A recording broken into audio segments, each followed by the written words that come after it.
Assalamualaikum student. I am Abdul Wahab, your physics teacher. Today we will discuss the unit number 1 physics, class 8, 9 and metric. As you know that in previous lecture we discussed the physics. हमने जिस तरह के previous lecture में पढ़ा है कि हमने आपको बताया कि फ़िज़िक्स क्या होता है, तो बेटा आज हम इंशाल्लाह पढ़ेंगे टाइप्स या ब्रांचेस ऑफ फिज़िक्स। टाइप्स कितने हैं, फिर उसके अंदर सब ब्रांचेस कितनी हैं। तो सबसे पहले जिस तरह के हमने पढ़ा था फ़िज़िक्स क्या होता है, फ़िज़िक्स स्टडी करता है बेटा मैटर और एनर्जी के आपस में इंटरेक्शन को। तो हमारे पास बुनियादी तौर पर बेसिकली फ़िज़िक्स के बेटा दो मेन ब्रांचेस पाए जाते हैं, जिसमें से पहला जो है क्लासिकल फ़िज़िक्स, जिसको हम न्यूटनियन फ़िज़िक्स भी कहते हैं।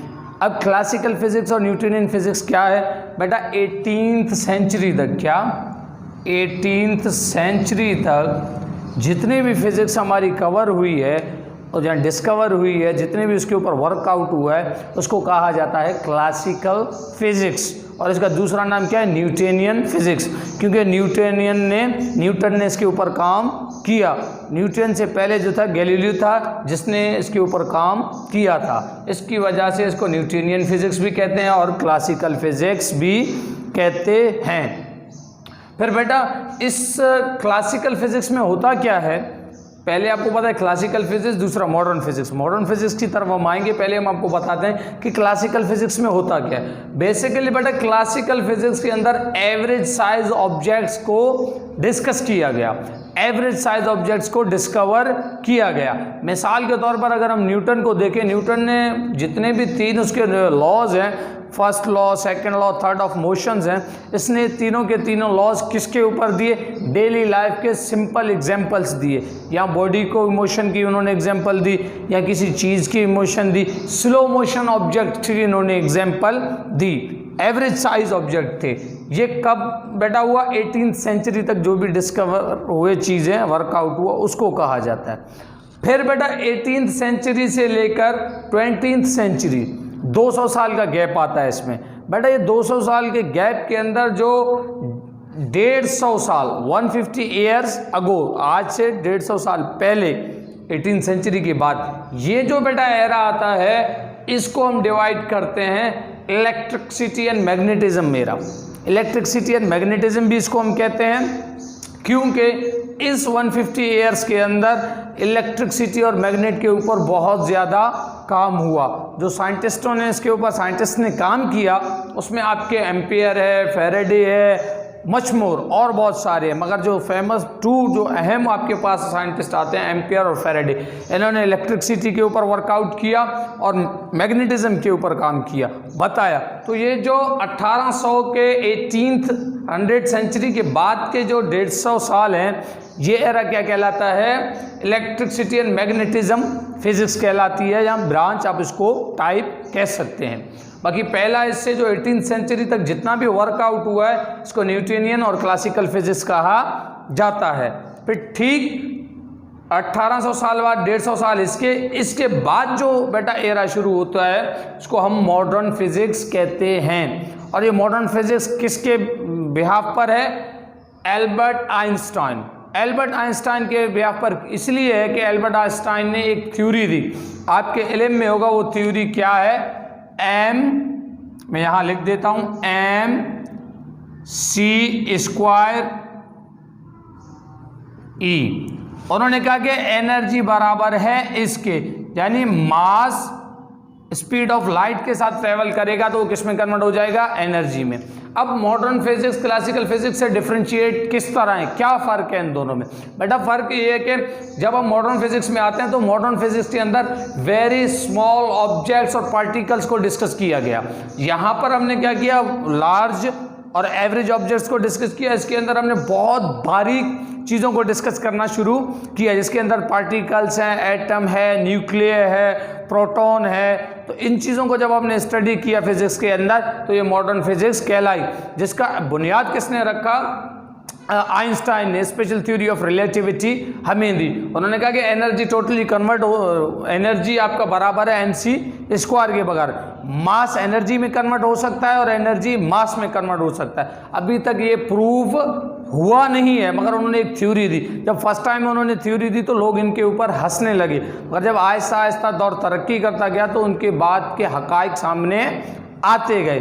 तो मेन क्लासिकल फिजिक्स जो हम एवरेज ऑब्जेक्ट्स को डिस्कस इसके अंदर किया गया 18th सेंचुरी तक जितना भी वर्क फिजिक्स में हुआ, फिर उसके बाद जो 150 साल का एरा है उसको इलेक्ट्रिसिटी एंड मैग्नेटिज्म कहते हैं। उसके बाद जो 20th सेंचुरी हमारी स्टार्ट हुई है, ये पूरी की पूरी फिजिक्स क्या कहलाती है बेटा? मॉडर्न फिजिक्स कहलाती है। इसके अंदर हमने जदीद तरीके से चीज़ों को डिस्कस करना शुरू किया। फिर ये आपके पास जो बेटा ब्रांचेज हैं, ये सम ब्रांचेज हैं इसके, ये जो आपके पास ब्रांच है इसके सारे सब ब्रांचेस कहलाते हैं, जिसमें हमारे पास बेटा पहला जो फिजिक्स है mechanic physics. What is mechanic physics? Mechanic physics it is the branch of science in which we study या it is deal with the study of the motions without reference force और force. किसी भी motion के बारे में study करना, उसके साथ जो डील करता है फिजिक्स, वो फिजिक्स बेटा आपका कहलाता है मैकेनिक फिजिक्स। मसलन फैन सर्कल में घूम रहा है तो ये क्यों घूम रहा है, इसके मोशन का स्टडी क्या कहलाएगा बेटा? Mechanical physics. एक गाड़ी चल रही है, गाड़ी का मोशन है, वो उसकी मोशन स्टडी क्या कहलाएगा? Mechanic physics. एक पेंडुलम है, टू एंड फ्रो मोशन कर रहा है, इसके मोशन क्या कहलाएगा? मैकेनिक फिजिक्स कहलाएगा। Nuclear physics. न्यूक्लियर फिजिक्स बेटा क्या करता है? आपके पास, आपको जिस तरह पता है कि एटम के अंदर न्यूक्लियर होता है, एटम के अंदर क्या होता है? न्यूक्लियर होता है, प्रोटॉन होता है और इलेक्ट्रॉन होता है। ये तीन चीजें होती हैं। क्या होता है? प्रोटॉन, इलेक्ट्रॉन, ठीक है, न्यूक्लियर। जो न्यूक्लियर है और न्यूक्लियर से जितनी रेडिएशन होती है, न्यूक्लियर के स्टडी जो होती है फिजिक्स के अंदर, उसको हम क्या कहते हैं? Nuclear physics. It deals with the study of nuclear radiations, rays वगैरह जितने भी चीज़ें हैं न्यूक्लियर के स्टडी से मुतल्लिक, जब हम उसको फिजिक्स में स्टडी करते हैं तो वो न्यूक्लियर फिजिक्स कहलाती है। नंबर 3 एटॉमिक फिजिक्स क्या है? एटॉमिक फिजिक्स बेटा क्या करता है? जो आपके पास एक एटम है, होल एटम, पूरे के पूरे एटम के स्टडी को फिजिक्स के अंदर क्या कहा जाता है? Atomic physics. मसलन उसके अंदर हम स्टडी करते हैं कि इसमें इलेक्ट्रॉन कितने हैं, प्रोटॉन कितने हैं, न्यूक्लियर क्या है, किस तरह इलेक्ट्रॉन रहता है उस शेल्स के अंदर। ये ओवरऑल जो स्टडी फिजिक्स के अंदर इसके लॉज एंड प्रिंसिपल को हम डिस्कस करेंगे, तो फिर ये क्या कहलाएगा? Atomic physics. नंबर 4 में आपके पास बेटा है astronomy physics. What is astronomy physics? Basically astronom जो आपके वर्ल्ड से बाहर स्पेस में जाते हैं, मिसाल के तौर पर मुख्तलिफ गैलेक्सीज हैं आपके पास, मुख्तलिफ प्लैनेट्स हैं, ठीक है, उनको डिस्कस करना, उनके ऊपर रिसर्च करना, इसके लिए जितनी भी स्टडी आपको नीड है स्टडी की फिजिक्स के अंदर, वो स्टडी बेटा क्या कहलाएगी? Astronomy physics. मसलन अब जिस तरह आप देख रहे होंगे कि कमरी कैलेंडर पाकिस्तान में आया है, ये चांद के मुत्तल्लिक जितनी भी इंफॉर्मेशन हमारे पास अवेलेबल है, इस दिन चांद की उम्र इतनी होगी, इतने घंटे बाद चांद की उम्र इतनी होगी, ये सारी चीज़ें किस तरह मालूम की जा रही? एस्ट्रोनॉमी फिजिक्स के ज़रिए। आपके रॉकेट्स बाहर जा रहे हैं, जो रॉकेट्स के अंदर लोग बाहर जाते हैं इस दुनिया से बाहर, उनको एस्ट्रोनॉम कहा जाता है। और जो इसमें बॉडीज़ इस्तेमाल होती हैं एस्ट्रोनॉमी के लिए, वो ये सारी जितनी भी फील्ड है, इस फील्ड से रिलेटेड जितनी भी स्टडी है, वो जब हम फिजिक्स के अंदर करते हैं तो हम उसको क्या कहते हैं? एस्ट्रोनॉमी फिजिक्स कहा जाता है। जिस तरह स्पेस एंड टेक्नोलॉजी है आपके पास। Number 3 biophysics. जितने भी चीज़ें, इक्विपमेंट जो फिजिक्स के लॉज और प्रिंसिपल के हेल्प उसमें आई है, नीड, वो जो इस्तेमाल हुई है मेडिकल के अंदर, वो आपका बायोफिजिक्स कहता है। इतने बहुत सारे ऐसे इक्विपमेंट आपको वो मेडिकल के अंदर मिलेंगे जिसके अंदर लॉज एंड प्रिंसिपल फिजिक्स के रखे हुए हैं, उनको मद्देनज़र रखते हुए उन चीज़ों को बनाया गया है। पोर्टेबल एक्सरेज हैं आपके पास स्लाइड करने वाले, और बहुत सारी MRI मशीन है, और बहुत सारी ऐसी चीज़ें हैं कि जो मेडिकल के अंदर यूज़ होती हैं। उसके अंदर जो लॉज और प्रिंसिपल फिजिक्स के यूज़ हुए हैं, अप्लाई हुए हैं, उस स्टडी को हम क्या कहेंगे? बायोफिजिक्स। यानी जितने भी ऐसी जगहों पर फिजिक्स के लॉज और प्रिंसिपल यूज हुए इक्विपमेंट्स के अंदर, वो क्या कहलाएगा? आपका बायोफिजिक्स कहलाएगा। अच्छा, solid state physics. Solid state physics जिस तरह के सॉलिड सख्त कोई चीज़ स्टेट हालत को कहते हैं। जितने भी सॉलिड स्टेट से रिलेटेड उसके प्रॉपर्टीज़ हैं, उसके स्ट्रक्चर है, कंपोजिशन है, व्हाटएवर सॉलिड स्टेट के बारे में जितनी भी आप डिस्कस करेंगे फिजिक्स के अंदर, वो क्या कहलाएगा? सॉलिड स्टेट फिजिक्स कहलाएगा। Number last, electromagnetism physics. इसके अंदर एक इंटरेस्टिंग चीज़ है, इलेक्ट्रो है और मैग्नेटिज्म। इलेक्ट्रो इलेक्ट्रॉन से निकला है बेटा, मैग्नेटिज्म मैग्नेट से निकला है। तो बेटा जिस तरह के आप जानते हैं मैग्नेट हमारे पास एक कुदरती तौर पर मौजूद होता है, ठीक, वो आपके पास एक नेचुरली मौजूद है। मगर हमारे पास मैग्नेट नहीं है तो हम आर्टिफिशियल मैग्नेट कैसे बना सकते हैं? It's very simple. एक आपने आयरन लिया या कोई भी ऐसा मेटल लिया, उस मेटल से आपने करंट को क्या किया? पास किया। जैसे करंट इससे पास हो जाएगा तो ये जो आयरन रॉड है ये बेटा आपका कंप्लीटली मैग्नेट में कन्वर्ट हो जाएगा, ये पूरा का पूरा मैग्नेट बन जाएगा। इसकी छोटी सी मिसाल आपको दूं, इलेक्ट्रिक बेल। आप अक्सर देखते होंगे घरों में, कहीं बहुत सारे जगहों में एक गोल इस तरह से मेटल होता है, उसके ऊपर एक छोटा सा हैमर बना हुआ होता है, ठीक, इसके ऊपर एक छोटा सा हैमर बना हुआ होता है। जैसे स्विच यहाँ से आप ऑन करते हैं, इसके अंदर करंट आता है, इलेक्ट्रॉन्स आते हैं। जैसे इलेक्ट्रॉन इसके अंदर आते हैं तो ये आयरन किस में कन्वर्ट हो जाता है बेटा? मैग्नेट में। जैसे ये मैग्नेट में कन्वर्ट होता है, ये आयरन होता है, तो मैग्नेट आयरन को क्या करता है? अपनी तरफ खींचता है, अट्रैक्ट करता है। फिर हैमर आके इससे लगता है, फिर क्या होता है? आपका बेल बजती है। फिर यहाँ एक स्प्रिंग लगा होता है जो इसको वापस रिटर्न ऊपर खींचती है, फिर लगता है, फिर खींचती है। तो जब तक ये इसमें करंट आ रहा होता है ये मैग्नेट होता है और ये हैमर को अपने तरफ अट्रैक्ट कर रहा होता है। तो इलेक्ट्रॉन और मैग्नेट का आपस में क्या ताल्लुक है, इनके आपस में क्या लॉज हैं, प्रिंसिपल है? फिजिक्स के अंदर इलेक्ट्रॉन और मैग्नेट को कंबाइंड स्टडी करेंगे तो वो जो स्टडी होगी वो आपकी कहलाएगी मैग्नेटिज्म फिजिक्स। आई होप आपको ये चीज़ें समझ में आ गई होंगी।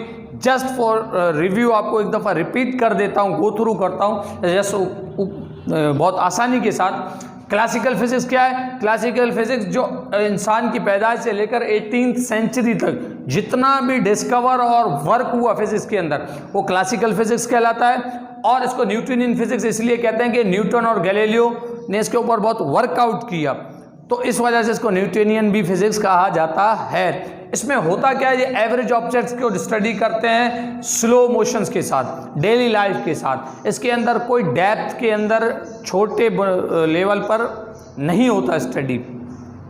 और 18th सेंचुरी के बाद 150 साल जो हमारे पास गैप है 20th सेंचुरी के अंदर, ये जो 150 ईयर्स का गैप आ रहा है, इन 150 ईयर्स के अंदर क्या काम हुआ?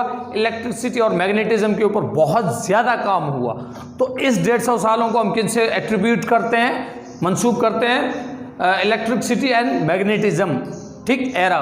इसमें आपके पास क्या है? एम्पेयर और फैराडे जो साइंटिस्ट हैं इन्होंने बहुत मेहनत किया, बहुत काम किया, इसके नाम से जाना जाता है। फिर इसके फ़ौरन बाद जो वक्त शुरू होता है, एरा आता है, वो हमारा मॉडर्न फिजिक्स कहलाता है। मॉडर्न फिजिक्स इसलिए हम इसको कहते हैं कि बेटा इसके अंदर वेरी स्मॉल पार्टिकल्स, बहुत डेप्थ एटम के अंदर जाकर इसको स्टडी किया गया और इंसान ने अपने ऑब्जर्वेशन को क्या किया? एक्सटेंड किया। पहले इंसान दुनिया तक महदूद था, फिर इंसान दुनिया से बाहर भी ऑब्जर्वेशन को लेकर गया।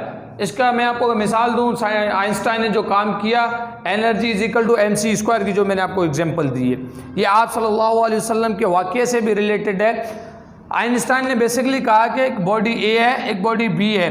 अगर बॉडी ए की अभी उम्र 10 साल है, इसकी भी 10 साल है, ये अगर एनर्जी में कन्वर्ट हो जाए तो ठीक 10 साल बाद 2030 में इसकी उम्र तो 20 साल हो जाएगी, मगर ये एज इट इज़ 10 साल रहेगा, क्योंकि एनर्जी में कन्वर्ट होने के बाद टाइम जो है आपके लिए रुक जाता है।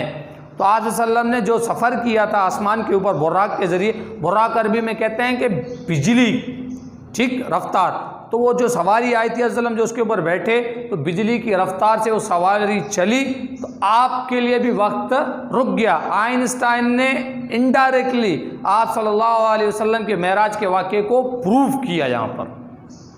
आई होप आपको ये सारी चीज़ें समझ में आ गई होंगी। फिर भी कोई क्यूरी होगा इंशाल्लाह we will tell you through WhatsApp, हम आपको बताएंगे। थैंक यू, शुक्रिया।